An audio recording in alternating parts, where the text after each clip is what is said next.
Yo les tengo que reiterar, como lo dije la semana pasada, como lo vengo diciendo, que la existencia del tal memorando del 14 de febrero de este año, según la noticia de CBS, que pausaba indefinidamente los casos de CBP-1, o sea, los casos de aquellas personas que entraron con un CBP-1 o parol humanitario, tenían pendiente una residencia, no están pausados indefinidamente en inmigración. Tal y como se está diciendo, yo he visto constantemente, lo estoy observando, que esos casos siguen su movimiento. Es posible que hay algunos se han retardado muchísimo.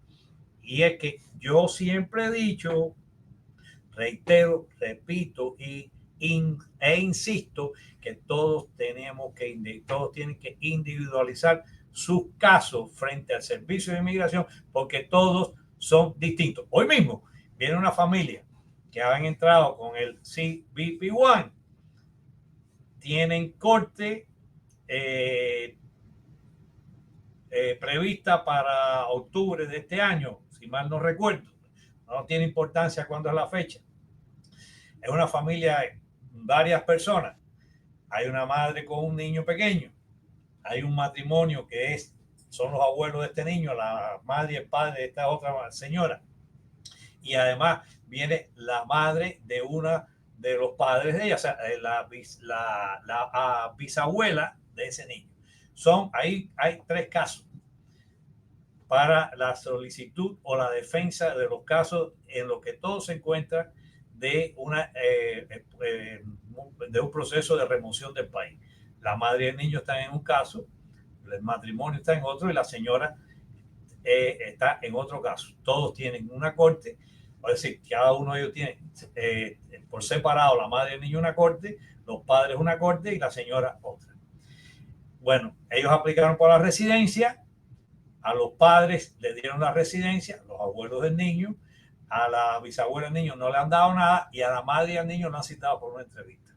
Ven ustedes por qué yo digo que siempre hay que individualizar los casos, porque nunca se resuelve de la misma manera, porque hay circunstancias específicas en cada uno de esos casos que hacen que el procedimiento sea diferente, aun cuando sean todos miembros de una misma familia, hayan entrado juntos e incluso hasta cuando sean gemelos idénticos. Ya he dicho que he encontrado casos aquí en mi oficina de gemelos idénticos con el solo Oscar Alejandro, que a uno le dieron un parol y al otro le dieron una I-220. Hay que individualizar sus casos.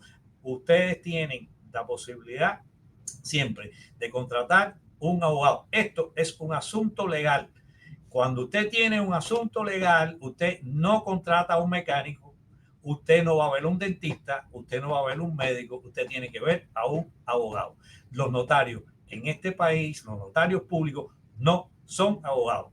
Hay algunos que son tienen mejores y mayores conocimientos que otros, pero no tienen ninguno la capacidad de representarlo a usted en su lugar y grado como individuo frente al servicio de inmigración o las cortes. Por eso es imprescindible, señora, que usted entró a través de la cita CBP-1, que consiga y los servicios de un abogado a través de una debida contratación, a través de una consulta, cotización de su servicio y emplee a ese abogado en el trabajo que tiene que hacer.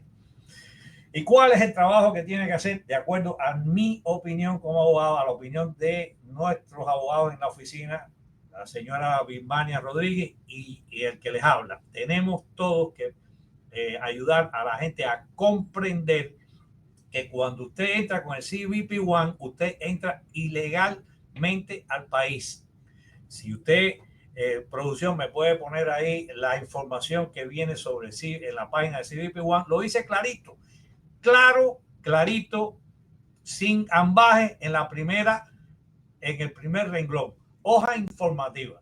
La aplicación gratis CBP-1 permitirá a las personas sin documentos correspondientes ingresar a los Estados Unidos.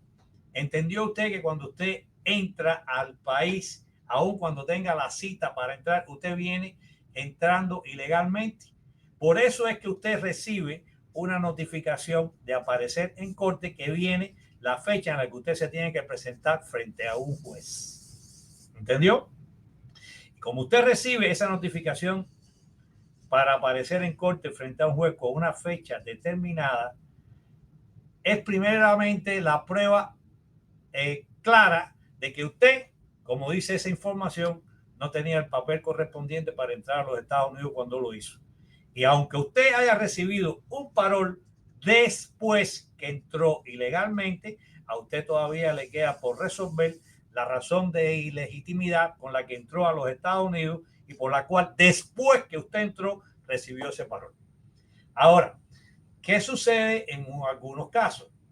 Usted pide la cita CBP One, le dejan entrar al país ilegal, le dan ilegalmente sin los documentos, porque usted no tenía ni la visa, ni el parol, ni un permiso extra electrónico para entrar al país antes de que le dieran la cita CBP One. Y después que entra con esta cita CBP One, le dan a usted un parol. Ahí empieza entonces su camino hacia la normalidad, después que le dan el parol. ¿Y este parol qué significado tiene? Bueno, para el resto de las personas, que no, o sea, para el resto de la humanidad, que no sean cubanos, significa que con este parol, a través del CBP One, usted va a tener una estancia de 1 a 2 años en este país, con un permiso de trabajo y nada más, porque no le sirve ni siquiera este parol, le es suficiente para ajustar su estatus a las personas que no sean cubanos. ¿Entendieron?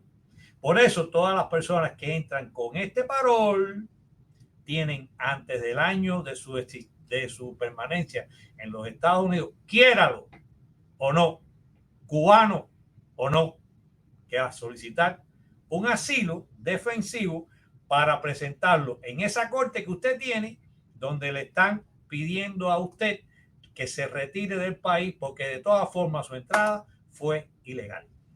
O sea, el modo de control que tiene los Estados Unidos para aquellas personas que entren con la cita CBP One, le den un parol, es que usted tiene que registrarse, usted tiene que presentarse a la corte para explicar cuáles son los beneficios que usted quiere tener para que a usted no lo remuevan del país al término de ese parol, para que usted no lo remuevan del país después que se termine el parol.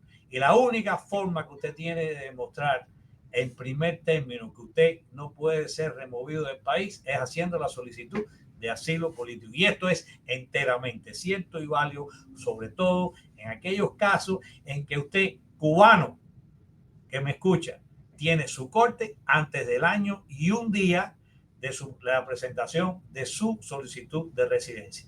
Fíjense que usted es elegible, cubano que me escucha, para la residencia cuando usted entra aquí ilegal y después le dan un parol al año y un día de su entrada. Mientras que la solicitud de asilo expira, o sea, prescribe en el tiempo un día antes que usted tenga derecho para hacer la ley de ajuste cubana. Por eso es que usted tiene que preservar los derechos que le corresponden a su persona solicitando el asilo. El asilo, dije la otra vez, no es una mala palabra, es un procedimiento en defensivo, es un derecho que usted tiene para defenderse contra la deportación, que además se convierte, repito, en un procedimiento, yo jaraneando aquí le decimos, la carriola procesal, en la que tú te montas por un año para después bajarte de ella cuando corresponda y tenga la solicitud hecha del asilo y pedirle entonces después al juez que retire o que termine el procedimiento de asilo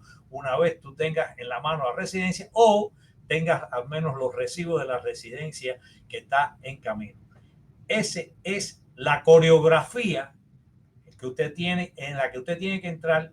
Hágase la idea de que usted es un bailarín y tiene que dar primeros y segundos pasos. Primer paso de que después que usted entra a los Estados Unidos, la consideración inmediata de anteponer en la corte a la que usted se encuentra, en la que usted le están pidiendo la remoción del país, este asilo que usted teme tanto por la palabra y las consecuencias que tiene, para que después usted pueda entonces hacer la solicitud de la residencia y con esta en la mano poderle pedir al juez que termine su procedimiento en corte, porque ya usted tiene el beneficio migratorio tan deseado que es la residencia. Y si usted es cubano y tiene la residencia a través de este procedimiento, ¿okay?, que es la ley de ajuste cubano, les reitero, al día de hoy no hay ninguna prohibición legal, legítima, en derecho, para que usted no pueda viajar de regreso a la isla.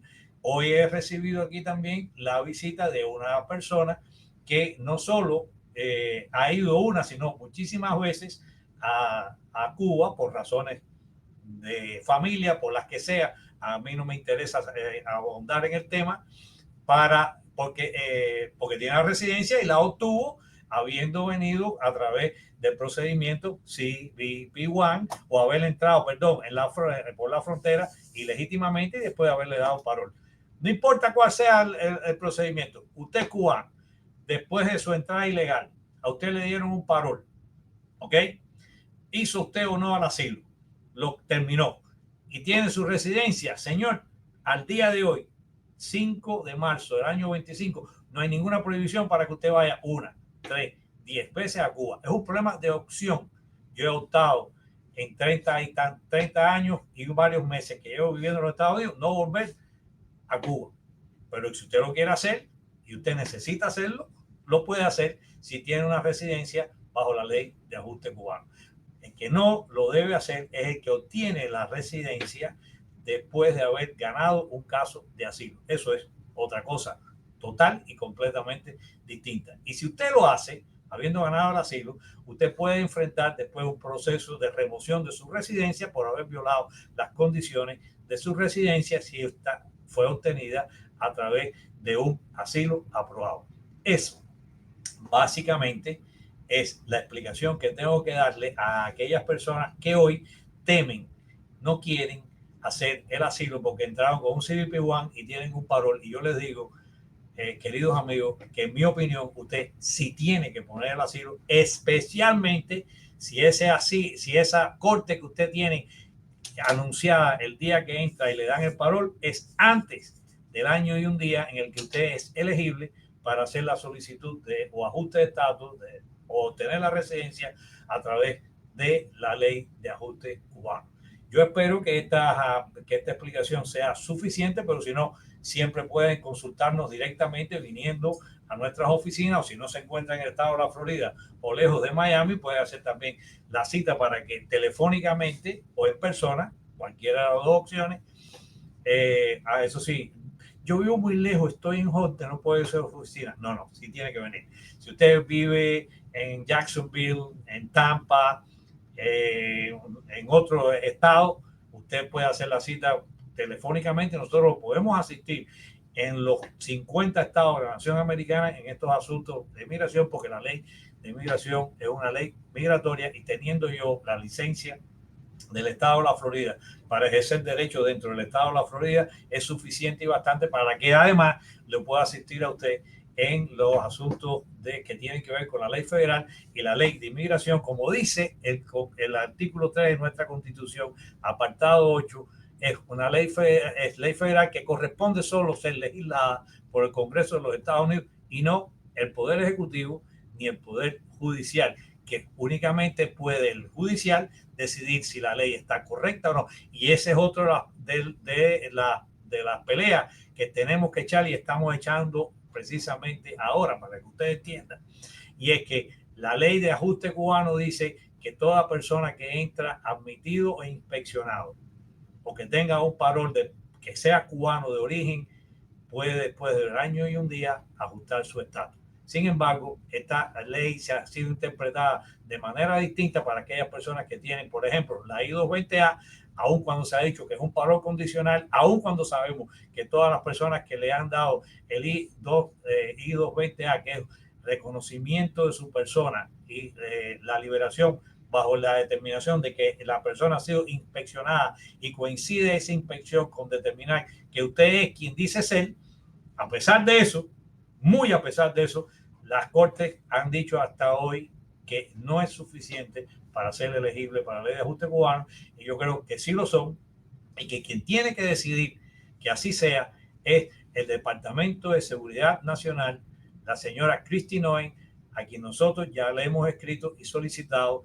ese tipo de consideración. No es al Congreso de los Estados Unidos. Yo no creo que el Congreso de los Estados Unidos, habiéndonos dado ya el privilegio exquisito que representa la ley de ajuste cubano nos vaya ahora a conceder alguna otra ley por la cual los cubanos sigamos teniendo otros privilegios que no tienen el resto de las naciones. Ya lo tenemos desde el año 1966, privilegio único, exquisito, que es la ley de ajuste cubano. Lo que hay que saber aprovecharlo, saber usarlo, saber argumentarlo, saber demostrarlo, saber individualizarlo en las circunstancias que cada quien tiene, y con eso se pueden ganar los casos y se tiene que perder ese miedo que la gente tiene. Usted puede sentir el miedo de que algo pueda sucederle a usted, pero cuando usted se informa, lee, le explica, interpreta y razona, ese miedo, ese sentimiento de miedo tiene que desaparecer, porque usted tiene que actuar sin tener miedo. Sentirlo está bien, tenerlo no es una conducta posible en los asuntos de inmigración, ni tampoco una conducta razonada en cualquier acto jurídico que usted va a enfrentar. Tiene que perder el sentimiento de miedo y actuar con certeza y seguridad de que lo que usted está haciendo es lo que le corresponde con respecto a la ley, sin que pueda entender que esa seguridad que usted tiene interna de haber actuado vaya a ser la garantía del resultado. La garantía que siempre damos los abogados es del servicio prestado sin darle el resultado, porque nosotros no resolvemos ningún asunto. El abogado que le garantice a usted el resultado de su asunto le está ofreciendo una falsa esperanza. Nosotros lo único que podemos decirles es que vamos a hacer el trabajo conforme al derecho y a las circunstancias individuales que cada quien tiene, y basado en eso a ofrecerle el mejor argumento a quien puede resolver sus casos, y los que pueden resolver sus casos son los jueces y los oficiales de inmigración en el caso de la ley de inmigración de los Estados Unidos.